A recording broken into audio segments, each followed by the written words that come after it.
Good to see you, everyone. My name is Robbie Howell, and welcome to my new home. My wife and I purchased this house about 2.5 months ago, and as of a couple weeks ago, we are living here pretty much full time. So here's the new background that you'll be seeing in all of my videos. It's a little plain right now, but hopefully in the future you will witness it metamorphosize into the beautiful butterfly of a background that it was destined to be. Where was I? Oh yeah, anyways, my name's Robbie Howell. I'm a game designer and history enthusiast, and I love Age of Empires 2. If you're new here, on this show, AoE2 Theorycraft, I bring to the table a couple of my own civilization designs that I think could be pretty dang cool to incorporate into Age of Empires 2 at some point in the future. Today I have a fairly unusual civilization for you. It would be subdivided from the current Saracen civilization and would represent the first Islamic power to make a major splash on the world stage. I am talking, of course, about the Umayyads.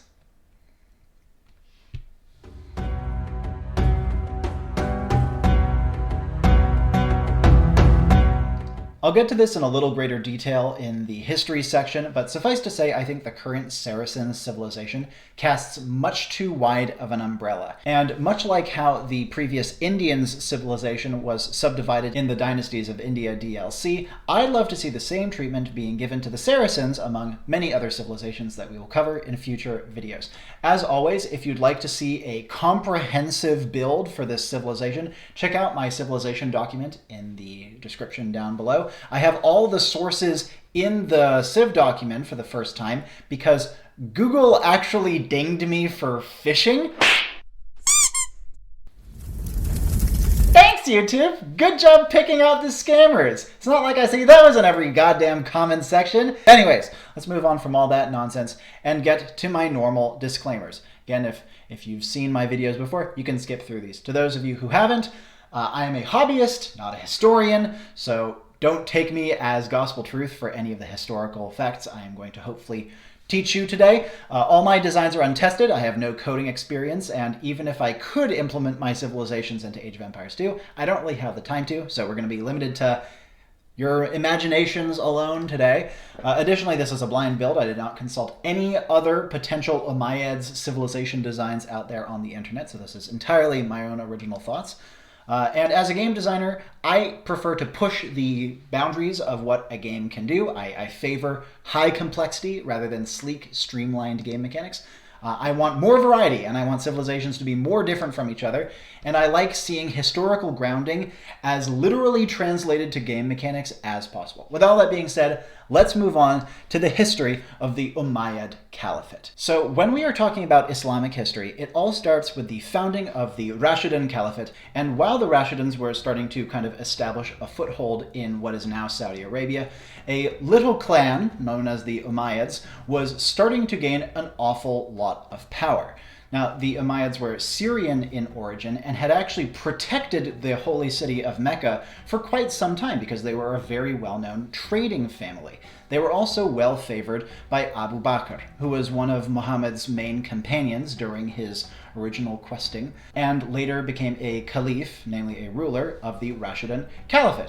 And so once Abu Bakr came along, he gave even more power to the Umayyads because he saw in them great potential as allies for the burgeoning Islamic State.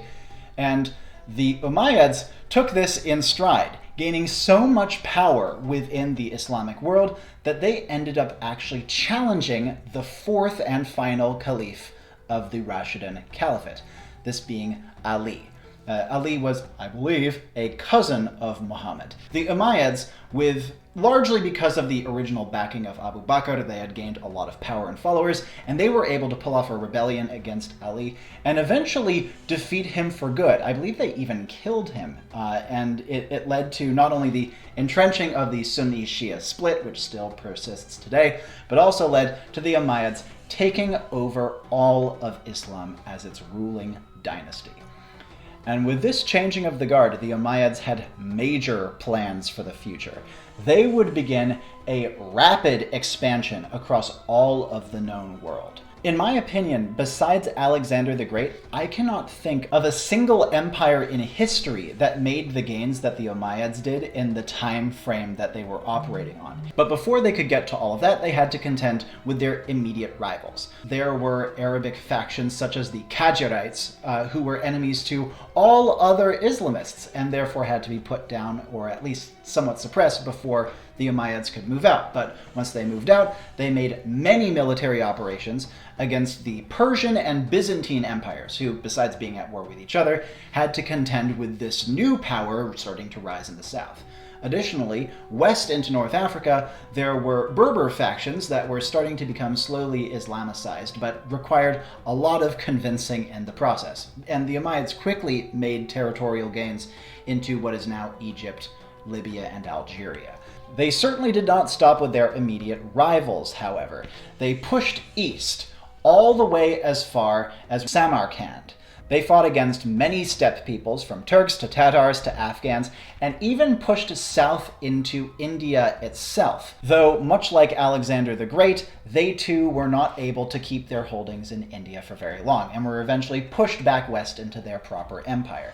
At the same time, they fought a two-fronted war in the west as well. They made strides into Iberia. They were even the ones who made the famous push into France, and they fought against Charles Martel at Tours before being pushed back south into Iberia proper. But while in Iberia, they did plenty of work, suppressing the local Visigoths and Basques, and establishing an incredibly powerful and lingering empire there, the Emirate of Cordoba, which would later evolve into the broader, multifarious regions of Al-Andalus. I actually believe that the Andalusians are interesting enough to merit their own civilization completely distinct from the Umayyads. But at this point in time, it was definitely the Umayyads who had control of Iberia, and they would only evolve into the Andalusians later down the line. And so at this time, with an empire that spanned all the way from the Straits of Gibraltar to Pakistan, the Umayyads were an incredibly potent force within the Old World.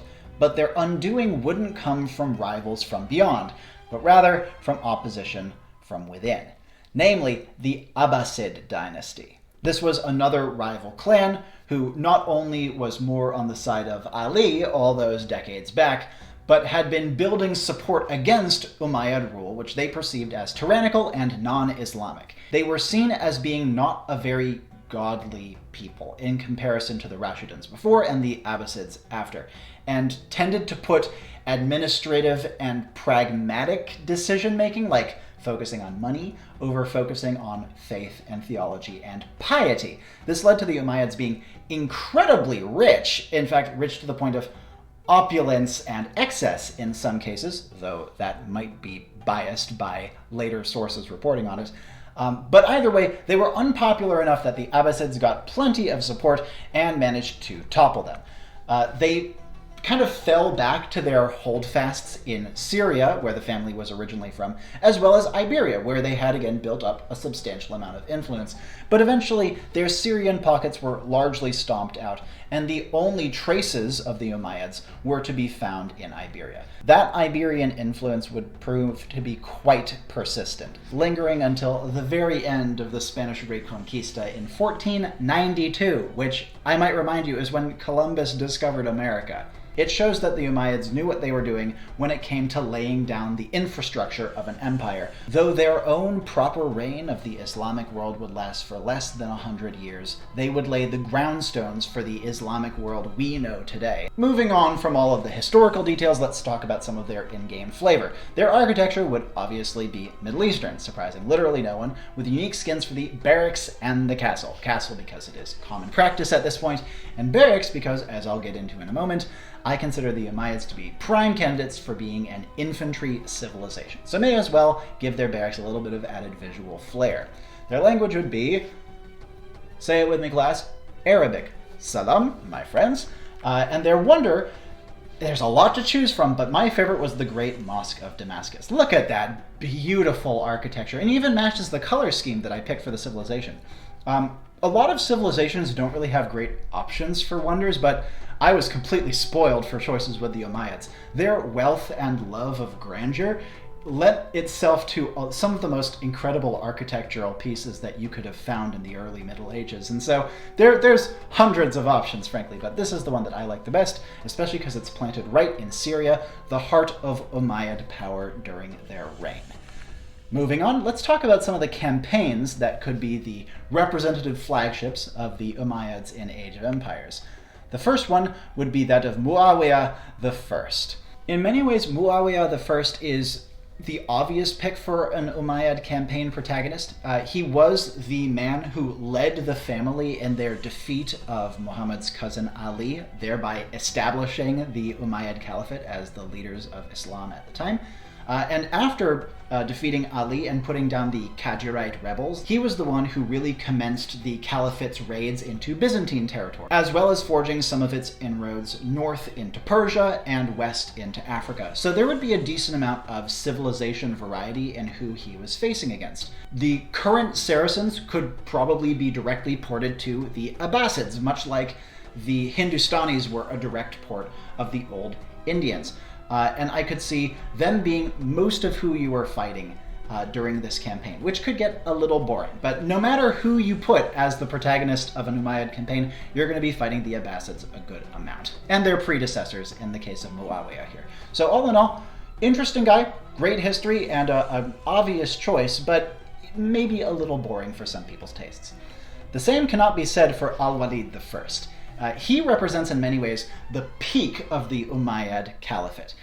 He was not like the best leader by many people's sources, but he really knew how to pick good followers. And he was the one who simultaneously was fighting in Samarkand and Tours at the same exact time. Or more specifically, his lieutenants were fighting both of those wars at the same time. His armies encountered and battled against so many different civilizations. A campaign featuring him would have such variety. It would be very, very cool. And frankly, the only downside of him versus Muawiyah is he himself was not necessarily like the best figurehead. He wasn't like an incredibly interesting person to have as the protagonist of the campaign, as opposed to Muawiyah, who was actually on the battlefield with his men most of the time, according to most sources. But either way, another great pick for a potential Umayyad campaign.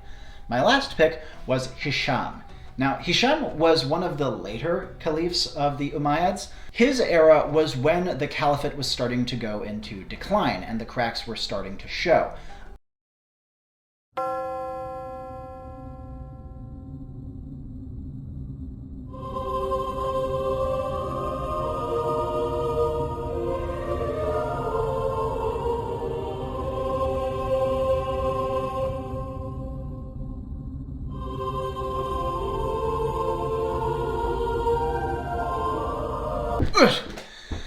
Okay, here I am. I am back. It's been over a week since I last touched this presentation. I've upgraded my webcam since then, and my beard has probably grown another ½ centimeter long. But let's pick up right where we left off, talking about Hisham. So, unlike many of his predecessors, who tended to prioritize money and their own personal interests in many cases above Islamic doctrine, more generally speaking, Hisham noted the schisms that were starting to form within Islam and also saw the threat that they might pose to his family's legacy. So he began to try to curb the more profligate tendencies of members of his clan, imposing substantial penalties upon those who deviated and defied Islamic law, and also practicing intense asceticism himself. He led almost the life of a monk, even while he himself was king.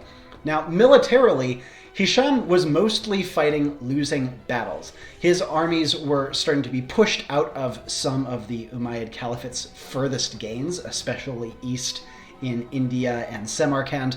However, in the west, he won more victories in Iberia. And so I think it could be interesting to show his empire as one that is in decline in many ways, while still having successes. And as we saw in, for example, the Toktamish campaign, having campaign scenarios that show you fighting a losing battle can be really, really engaging if done correctly. So definitely an oddball pick, but I think that he could be kind of underrated as a potential Umayyad campaign protagonist. Besides their own campaign, however, I can see the Umayyads also featuring in a couple of existing campaigns as well. specifically Tariq ibn Ziyad. There's a number of examples in that campaign where you have AI allies who are literally called the Umayyads. Additionally, in the Tours scenario, the Umayyads would make perfect sense to be the green player in addition to the yellow Berber player who are your opponents.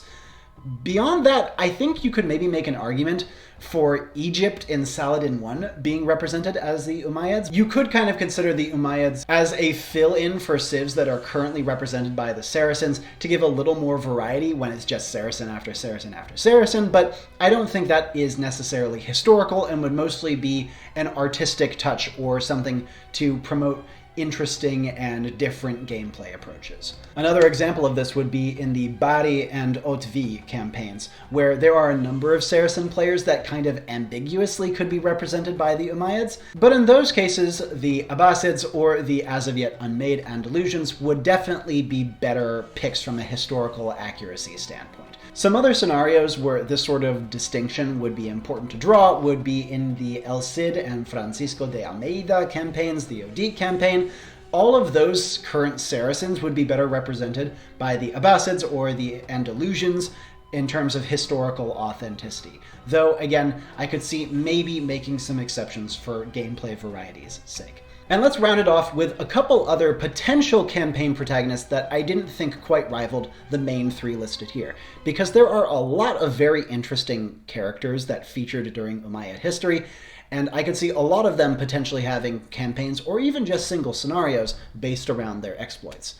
A good example of this would be Yazid the Tyrant. This guy barely missed the list.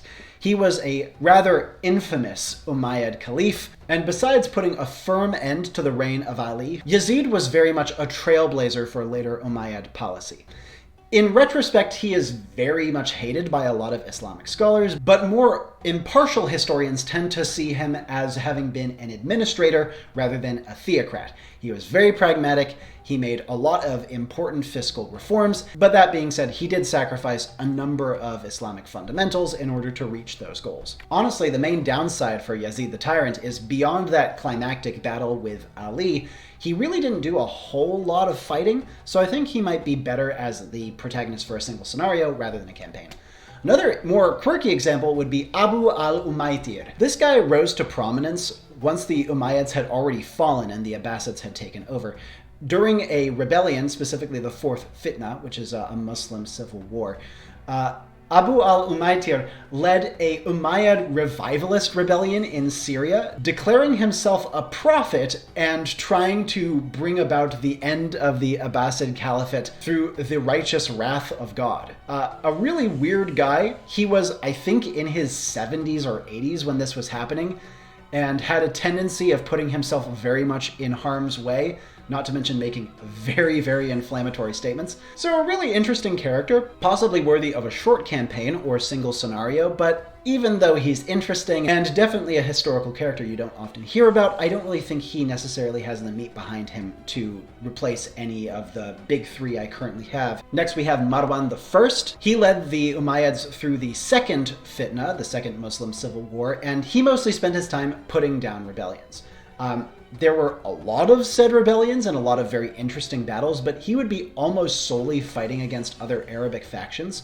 And so unless the civilization were subdivided further beyond just Abbasid, Umayyad, Andalusian, which I think it should be for the record, but assuming it wasn't, you would be pretty much solely fighting against other Umayyad and Abbasid players the entire time in a Marwan I campaign. And so while I think that the battles are there, I don't necessarily think the civ variety makes him worthy of a campaign. And lastly, we have the Firids.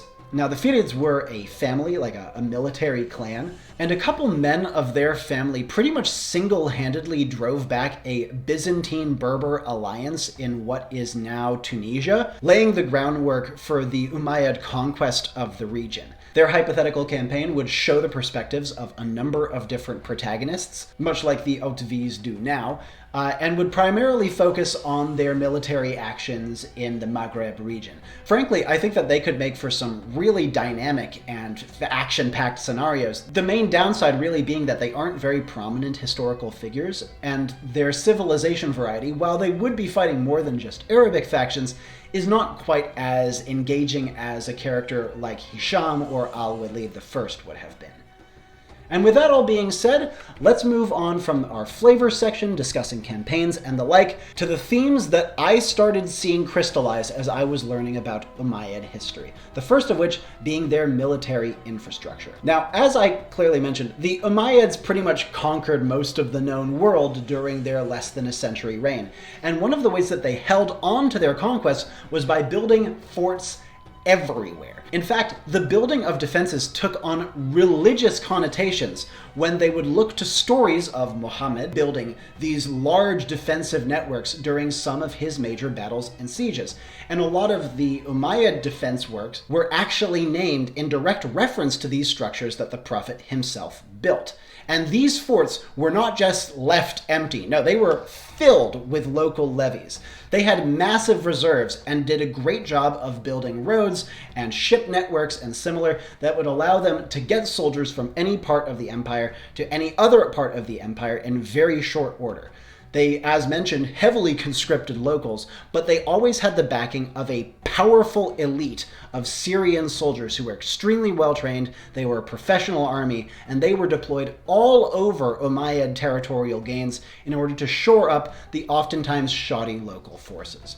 This allowed the Umayyads to be almost unparalleled during their time in multi-front warfare. I've said it many times, they were fighting on two different hemispheres practically at the same time, and the main reason they were successful at this is because of their exceptional military infrastructure. That and the fact that many Umayyad rulers were very ready to delegate tasks to trusted commanders and lieutenants under them, who would then go off and make territorial gains of their own volition. This again demonstrates the Umayyad penchant for pragmatics over principles. Rather than micromanaging their armies and making sure everything was done exactly right, they were very, very ready to allow local glory seekers and other talented men to make the gains for them and profit off of the back of their success. Which brings us nicely into the last major theme I found, which was the massive schism that began to form within the Umayyad zeitgeist of wealth versus faith. The Umayyads became so rich, like oil baron rich by modern standards,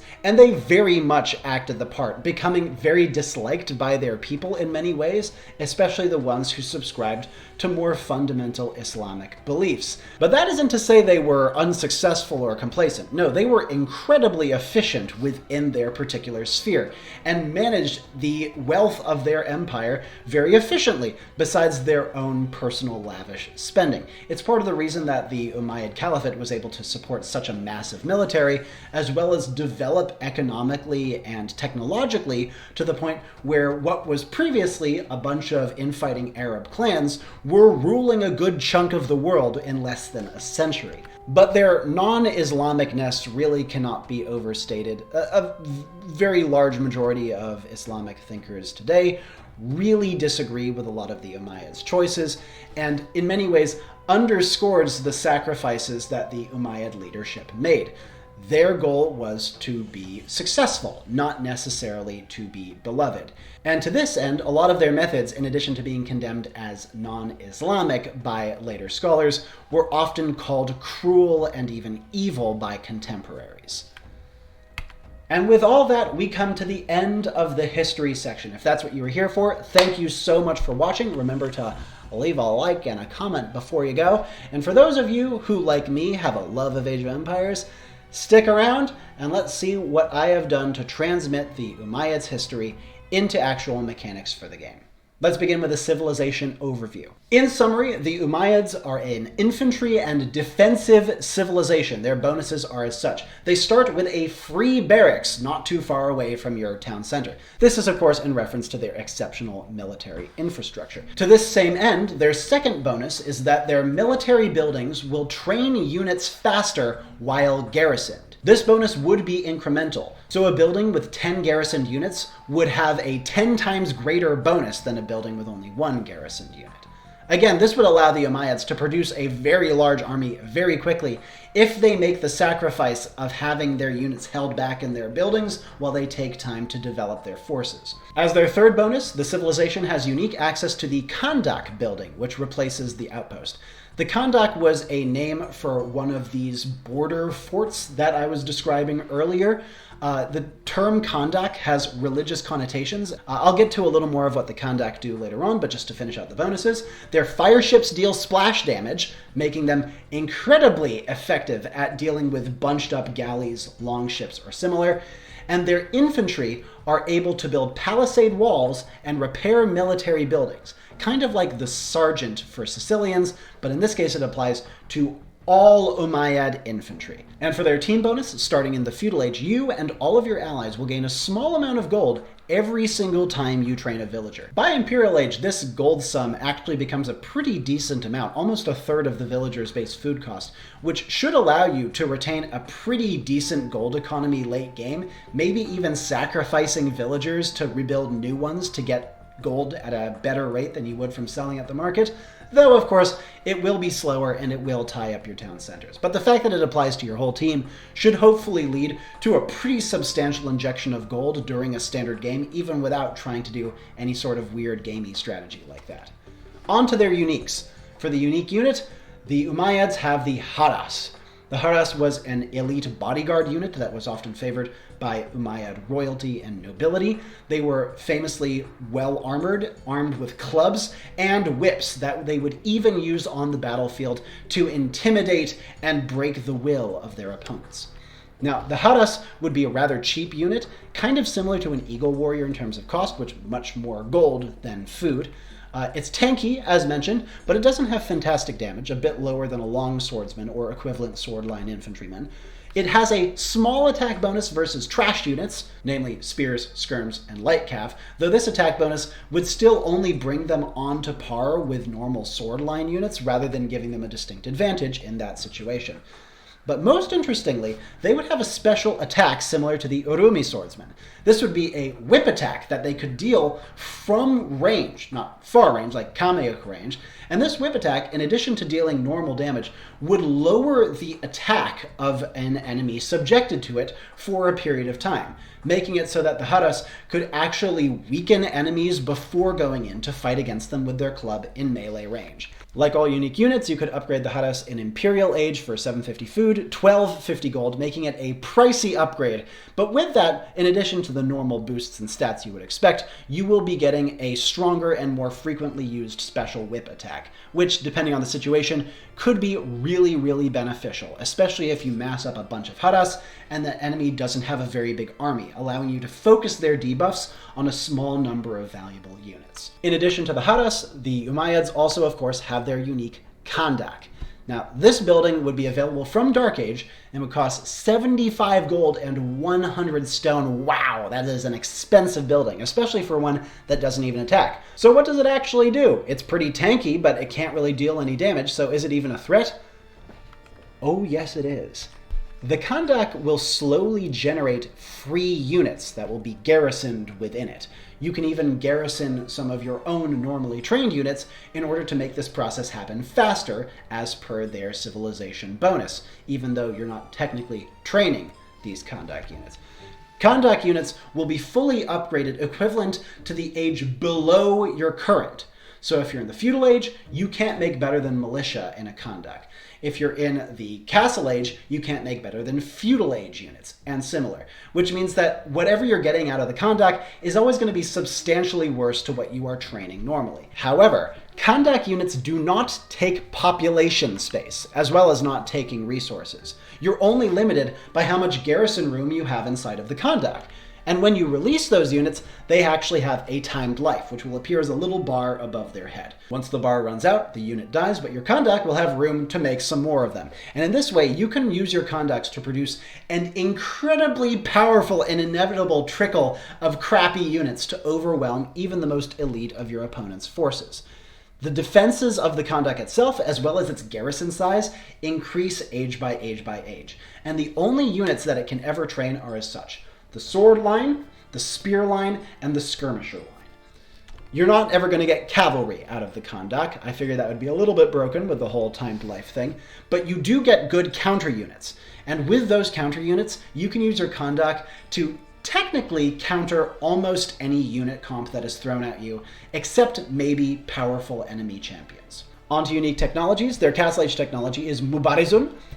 This allows their infantry, all infantry, to gain massive stat bonuses and restore hit points when they are fighting alone, namely no friendly units within a couple tiles.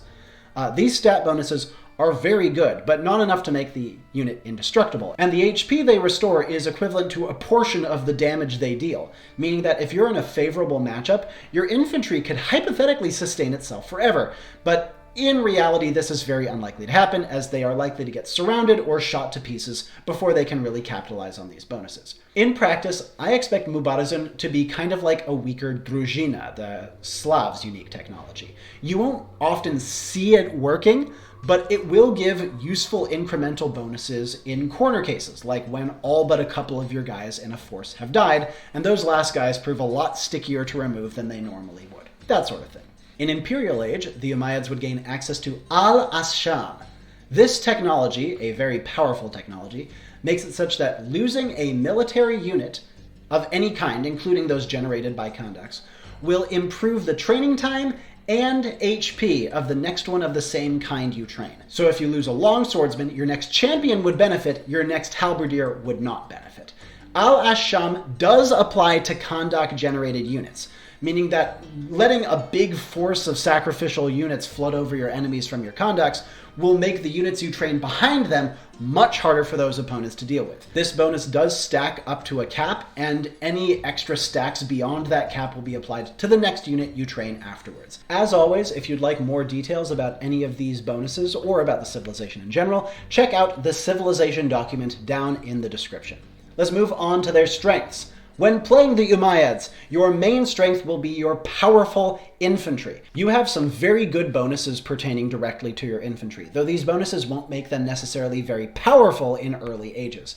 You do have that free barracks, and that by itself will enable militia rushes like you wouldn't believe. And being able to build palisades and repair buildings can allow for some of your early rushes to really heavily disrupt your enemy, not to mention allowing your defensive spearmen to help you wall up against incoming cavalry and archer rushes.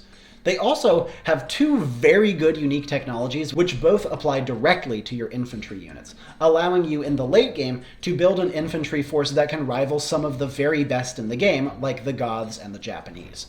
They also have a perfect tech tree when it comes to their infantry, though a number of civilizations can boast of that as well.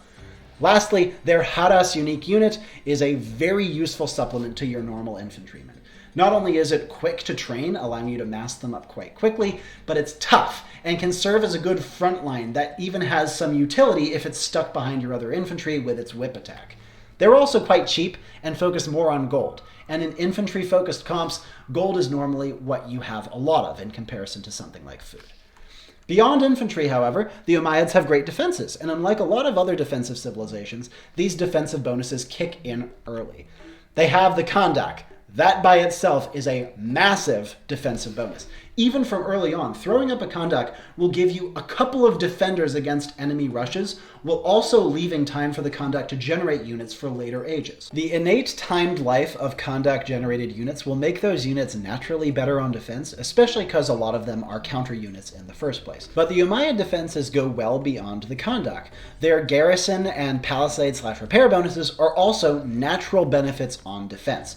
When you're playing defense, you're often garrisoning your buildings anyways, meaning that the faster training should really help you build up a protective force. Your infantry can throw up palisades in the face of enemy raids. They can repair your house walls and stuff like that. You just have a lot going for you, especially in the face of feudal and early castle aggression. And lastly, on the more conventional side, you have a mostly full university to back up your early defensive benefits as well. Last among the Umayyads' primary strengths is their post-imp flood. The Goths are the main civilization known for their flooding right now, but I think this Umayyad build would even give them a run for their money. Not only do you have the faster train time, not only do you have the extra gold from those villagers you've been making all game, not only do you have al-Asham making military units train even faster and being stronger for it, but you have the mighty Kandak. If you can afford to throw up a half dozen of these suckers instead of another castle, you could multiply the strength of your armies by a substantial amount through numbers alone. Yes, the soldiers they provide aren't very strong, but if you use them correctly, you should be able to match up the counter units properly in a way that allows them to still effectively be used against even your opponent's Imperial Age soldiers. And that's not to say you're only using Kondak soldiers in those scenarios. No, you have a whole army behind them that can also be doing things. Let's move on to their other options. In addition to your major strengths as the Umayyads, you would have access to a very solid navy. You of course have your excellent fire ships. That splash damage, I imagine, being particularly impactful in early feudal age fire galley action, and is the sort of thing that could really shift the balance in your favor on maps like Baltic, where you really need to take control of the center water.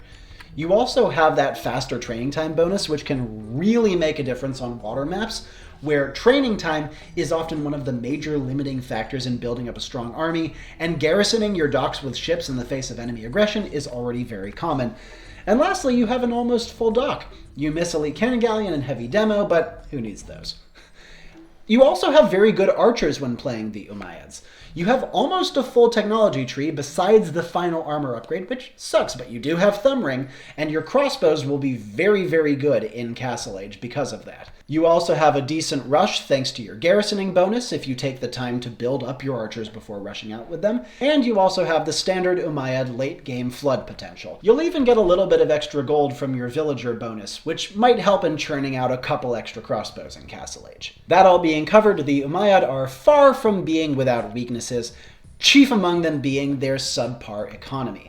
They don't have a single Imperial Age eco upgrade. A lot of civs are missing one of these, but missing all of them really hurts, especially Two-Man Saw, which in my experience is the most impactful among them.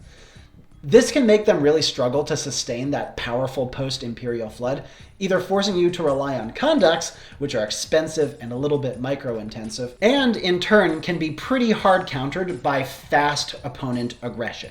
Once your conduct flood is wiped out, it will take you a little while to mass up a new one, during which time enemy paladins can trample your base into smithereens. And while you do have that gold bonus later on, you don't have any early economy bonus to help you in Dark and Feudal Age, which as we have often seen is really crippling for many civilizations. You do of course have that free barracks, which means that rushing will be your answer to not having an economy bonus, but not only is that quite easy to counter because your opponent will always see it coming, but it can't always make up for something like the Celts woodcutting bonus or the Franks foraging bonus. Now, having a bad economy is by itself a pretty crippling weakness, but in addition to that, the Umayyads are also quite hard to play. They're very micro-intensive between, managing the training speed and maximizing your conducts and positioning with Mubarak and quick walling with infantry. You have so much to do when you're playing the Umayyads that you will very often make mistakes. They have a very high skill level, kind of like playing Fox in Super Smash Bros. Melee. I'm sure technically the Umayyads, if played perfectly, would be unbeatably strong, but I'm very confident no one would be able to play to that level of effectiveness. Lastly, the Umayyads have pretty bad cavalry. They don't have bloodlines, they don't have plate barding armor. That by itself means that their cavalry is almost unplayable unless you really need a counter unit or you really want to spice things up with a scout rush. But in addition to that, they don't have Hussar and they don't have Paladin. So it's a pretty boilerplate bad cavalry tree. They do have heavy camel, and even though they don't have the defensive upgrades, heavy camels can be situationally useful, but it's not something you're going to be relying on unless you absolutely have to. So now that we've looked at my Umayyad build in more detail, let's take a look at what their hypothetical playstyle would likely look like. Early on, what a surprise! You're going to be rushing, you're going to be drushing, you're going to be sending your militia in there and being a pest as much as you possibly can. You can build palisades, you can pick off enemy villagers, and most importantly, you can establish map control for your conducts. Remember, the closer you can build your conducts to your enemy, the more likely your free units will be able to make an impact before their timed life runs out.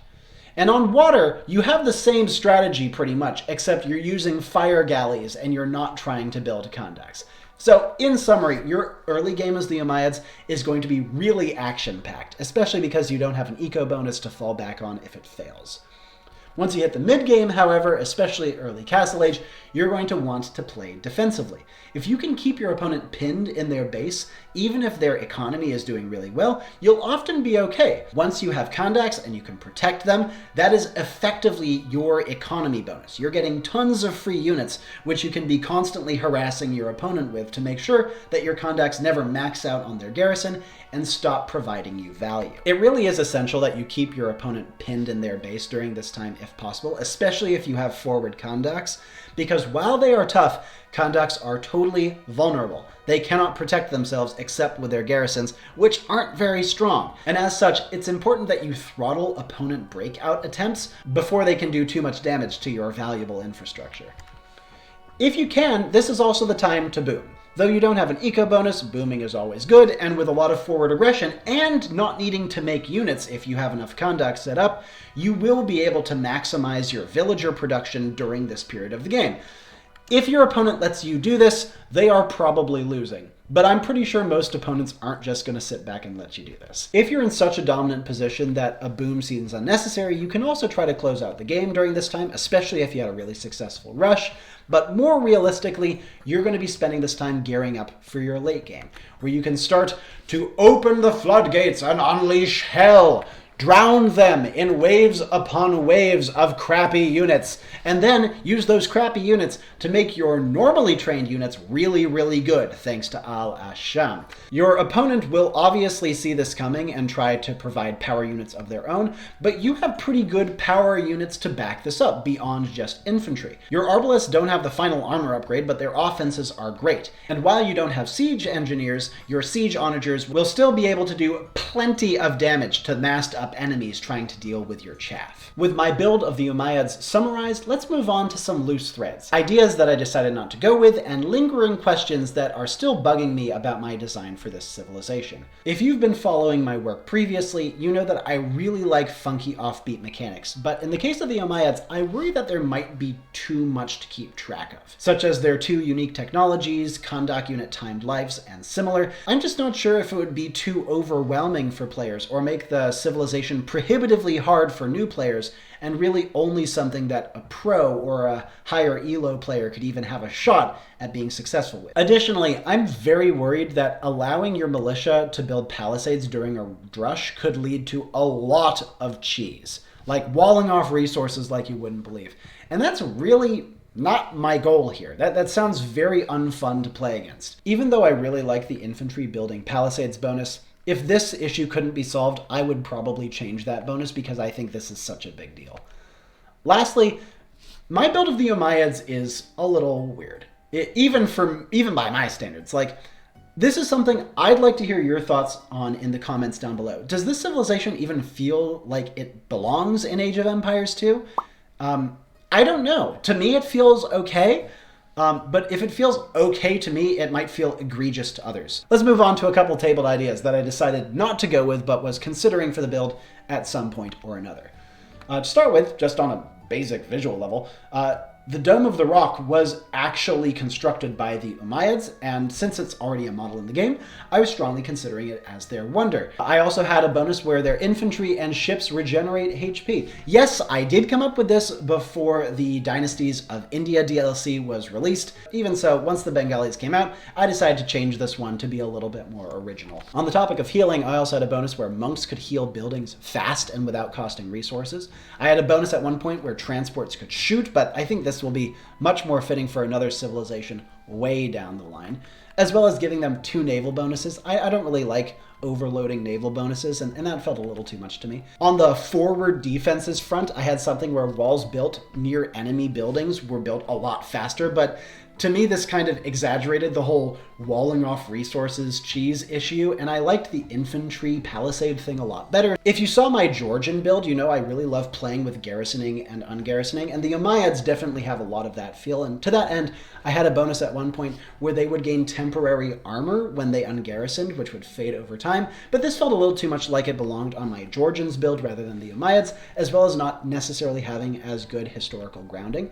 I had a couple of different unique technology ideas, one called Fitna in reference to the Muslim civil wars, which would give monks an aggressive stance, which they need, video on that incoming at some point, and would make them cheaper. One called Amsar, which would make it so that buildings that were next to stone defenses would become much tougher, but buildings being tough is not necessarily very useful. Another one called Nuzara, which would make it so that their trash units would receive enemy unique bonuses, either civilization bonuses, unique technology bonuses, or similar. Not only did this feel very matchup dependent, but it also, I think it would feel really bad, like, oh shit, my civilization's bonuses are being used against me. I may as well not research Druzhina, because I know that the Umayyad player is just going to commandeer it, like that sort of thing. So I decided not to go with that. And I even had at one point the Mubarizun as being a unique unit rather than a unique technology. The Mubarizun was a title given to an Islamic champion during the times of the Rashidun Caliphate before the Umayyads, though the title was continued into the Umayyads and beyond as well. And this Mubarizun unit would have functioned much like the technology does now, much stronger and regenerates HP when fighting alone. In the end, it felt a little too specific, and I kind of wanted to use the idea for a different unique unit that you'll hear about from me a little bit down the line, so it got relegated to a technology instead. And lastly, there were a couple other unique buildings that I was considering instead of the Kandak. The Sadra would have been a conversion tower, another super cool idea that definitely belongs in the game, but not on this civilization, especially because, as mentioned, they weren't really known for their piety, so it didn't really make sense to me. As well as the Desert Palace, which was kind of a precursor to my Kandak idea, but was more Krepost-like. And with all that being said, we come to the end of my Umayyad civilization presentation. Thank you so much for watching. Before we wrap up, let's, as always, take a look at the old likelyometer. In my opinion, how likely is it on a scale from 1 to 10 that the Umayyads, or a civilization very much like them, will be implemented in Age of Empires at some point in the future? And for the Umayyads, on the likelyometer, we have a 6 out of 10. I think that a subdivision of the Saracens is a natural progression for the game, especially now that the Indian subdivision has been seen to be so successful. And so to me at least, it seems like an obvious decision to split the Saracens into the two major caliphates that defined the early medieval period. Now, that isn't to say that it is guaranteed to happen, hence the 6 out of 10, but I think it is more likely to happen down the line than not. And that's it. How do you like my build? I hope that you enjoyed it. I certainly enjoyed making it. I'd like to know what you would have done differently with the Umayyads, anything that you thought I missed or could have done better, or an aspect of their history that I should have touched upon, or something that I mispronounced. And lastly, what civilization or unit would you like to see me cover next? I got a bunch of presentations prepared for you guys down the line, and so be on the lookout for plenty more content from me in the not too distant future. But until then, as always, my name has been Robbie Howell, and ciao for now.